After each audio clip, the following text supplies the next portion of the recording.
Hi and welcome to this tutorial. Today we're going to focus on the question, tell me about your biggest achievement. Use your common sense when answering this question. What the interviewers are questioning is your ambition and your attitude towards achievements. Not only are they looking to understand the achievement, but they want you to elaborate on how you got there. So step 2, you need to think about when the achievement happened. This again is your common sense. So if you're talking about something that happened 40 years ago, make sure that it warrants being discussed. Ultimately, it's your choice, but remember the interview process is about impressing.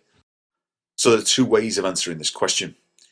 If you're more experienced, for example, if you're a school leaver or you're relatively inexperienced in the workplace, then use an example from school, college, university.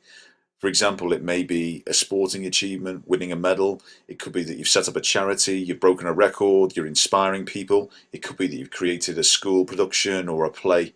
Whatever it is, state why it's an achievement and also talk about how you got there. So that's a key message, especially as I say if you're inexperienced.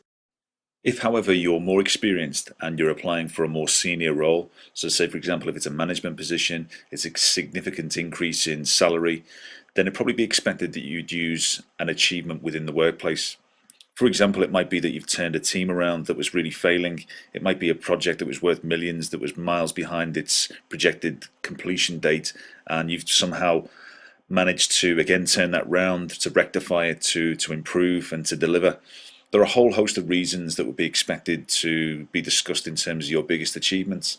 But again, it's common sense. If you've got an achievement where you've climbed Mount Everest or you've won an Olympic gold medal, perhaps that again is an achievement worth talking about at the interview. Whatever you choose, obviously the key message, as mentioned earlier, is to impress and to talk about how you got there. Now, to answer interview questions, the key structure is CAR, which means context, actions, and result. So the C means where were you, what were you doing, what was the achievement. The A stands for actions, so what did you actually do to get to the achievement, and the R simply means what was the result. So now for a sample answer, and in this particular case I'm going to use somebody who may be a bit more inexperienced when answering this particular question. My biggest achievement came just 2 years ago during university. From the ages of 7 to 21, I swam competitively and won gold medals in 2 national swimming competitions, meaning I was ranked #1 in my country for my age. There were a number of actions that I took to achieve this. The first was discipline, and this is one of my biggest strengths. I had a training regime which meant I practiced from 6 a.m. for 2 hours for 6 days a week. I also had to sacrifice many social events, be focused, and adhere to a strict diet. One of my other actions in achieving the goal was staying focused.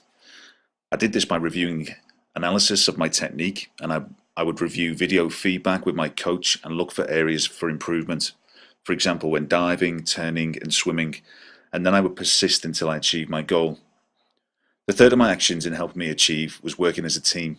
This meant learning from my coach, and we fostered an environment of positivity. When I was off course, we looked for solutions. Equally, part of my achievement was due to my family, as they encouraged and instilled belief whenever I lost confidence. In combination, it was the focus, determination, discipline, positivity, and desire that helped me achieve. The result was not only the medals, but the feeling of exhilaration, fulfillment, and excitement to know the hard work and sacrifice had paid off. It is these traits that I feel are important to achieve any goal, and I have the same attitude to achieving results in the workplace as I do with swimming. I hope I can be part of your team within your organisation and have the opportunity to achieve great things. So there's an example of a good answer, and the reason it's a good answer is because it gives the actions of how you actually got there as an achievement, and you can see how CAR is used. So first of all, it talks about where were you, what was the situation. So in this case it was swimming, winning a couple of medals, being the best in the country. The actions that were taken was obviously the discipline, the hard work, the video feedback, the encouragement, and the result was the fulfillment, the exhilaration, the winning. But in this particular answer, it's reiterating the traits that are used in most particular, or most jobs in fact. I say the discipline, the get up and go, the achievements. So these are all common traits that are used in the work environment. It's just a way of structuring your answer, and it's better than just saying my achievement was to climb a mountain. This is what interviewers want. They want more detail. So remember to use the CAR acronym. Remember to plan and prepare your answers and to practice. And best of luck.